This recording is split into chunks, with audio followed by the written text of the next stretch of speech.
আসসালামু আলাইকুম, সবাই কেমন আছেন? ঈদ মোবারক। চলে আসলাম খিচুড়ি রান্না নিয়ে। প্রথমে দিয়ে দিলাম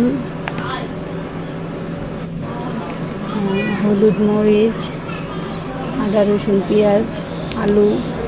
তারপরে নেড়ে চেড়ে দিলাম।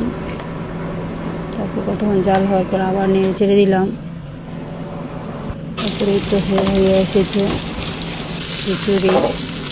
তারপরে পেঁয়াজ বেরেস্তা দিয়ে ভালো করে নেড়ে চেড়ে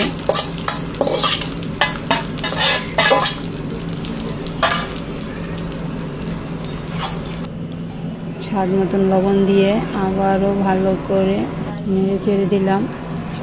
এই তো হয়ে গেল আমার খিচুড়ি। খোদা হাফেজ।